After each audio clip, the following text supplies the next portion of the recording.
risks and rewards of the stock market. In this section, you'll learn that the mood and direction of the stock market affects people's lives. When the overall market is going up, it could be a clue that economic conditions are improving. Conversely, when the overall market is down, it could be a clue that economic conditions might be deteriorating. A few times in history, the stock market has crashed, a sudden and dramatic decline in stock prices. By now, you should have a pretty good idea how the capital markets work. If you are still intrigued by the stock market, then keep watching the video again. In this section, you'll learn a little bit about the volatile stock market and the roles that some people play in making the stock market function. Bull market, bear market, the 1929 crash, the SEC, the raging bull explodes. Many people don't think the stock market affects their everyday life, but they are wrong. When corporations become more profitable, the stock price goes up and the shareholders become wealthier.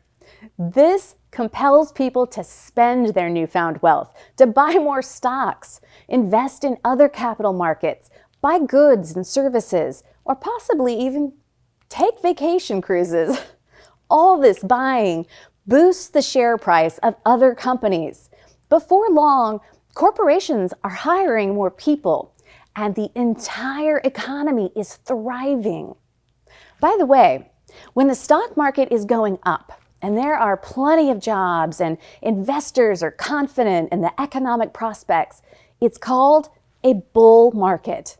Investors will use their profits to invest in even more new companies. Back in 1995, a bull market began because people were enormously excited about the internet. Any stock related to the internet went up by huge amounts. While it was the start of one of the greatest bull markets of all time, it was also one of the stock market's biggest bubbles. A growing bear market awakens. Unfortunately, the good times don't last forever. Sometimes the stock market goes through months or even years when it generally goes down. All of the major stocks fall in price, causing people to throw in the towel and sell. This causes the economy to weaken and companies' profits decline. The good news is that bear markets have historically been rather short. For example, the crash of 2008 and 1987 caused a bear market that lasted only a year. The longest and worst bear market in history was caused by the crash of 1929. A bear market often signals that a recession, an extended period of declining economic activity, is coming. During a recession, jobs are lost and people are generally in a sour mood because they are worse off than they were before, often with little hope of recovery. To prevent the dreaded recession, politicians and other influential government officials may cut interest rates or lower taxes to spur people to spend money. If you're an investor, however, you shouldn't be discouraged by a bear market. It's possible to profit, as well as take a loss, in both bull and bear markets. And in later courses, you'll learn more about how to do so. The 1929 crash. In the early 1920s, there was a huge bull market. To be exact, people were wildly enthusiastic about the increased use of electricity, and as a result, the stock market went incredibly high. It seemed as if everyone was participating and talking about the stock market. When so much money is involved, it will obviously attract unethical people who are determined to cheat so that they can gain unfair advantage over other investors. Many investors clearly had no idea what they were doing and were throwing money at any stock that moved.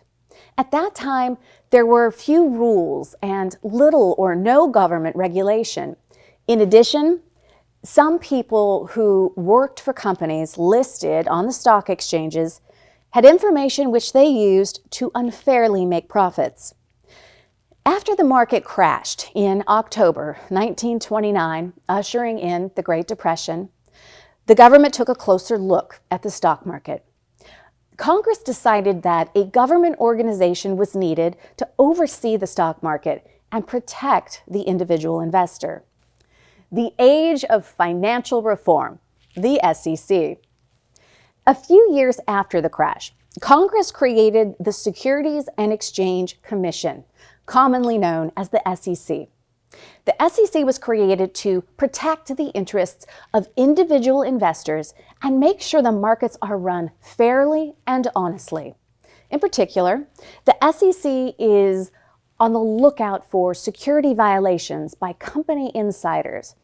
If violations are discovered, offenders can be fined and imprisoned. Each brokerage firm also has a compliance department that answers to the SEC. Every compliance department monitors individual accounts to ensure that investors don't overextend themselves by taking on too much risk. Taking the plunge. When you are ready to invest in the stock market, or to use the analogy, jump in the ocean for the first time, you will probably take your cash to a brokerage firm. Those who need financial advice can go to the largest and most well-known brokerage firms. You will then be assigned a person to personally handle your account. These representatives are typically called financial advisors, and for their advice, you pay a commission for each transaction. After all, you are paying for their stock picks and financial expertise. In addition, many people have chosen to do their investing online without the help of a representative. It's up to you whether you want to be an independent investor or pay commissions to a stockbroker to manage your account. No matter what you decide, you should learn a lot from reading the next section. Risks and reward summary. Investing in general involves risk. Remember the old adage, no risk and no reward. The capital markets are no exception. Specifically, the stock market values can fluctuate significantly, and large declines can occur, sometimes lasting several years. The Securities and Exchange Commission was established to protect the investor's interest and help keep the markets fair and orderly. The oversight of the SEC extends to the specialists on the various stock exchanges like the NYSE and the all-electronic NASDAQ.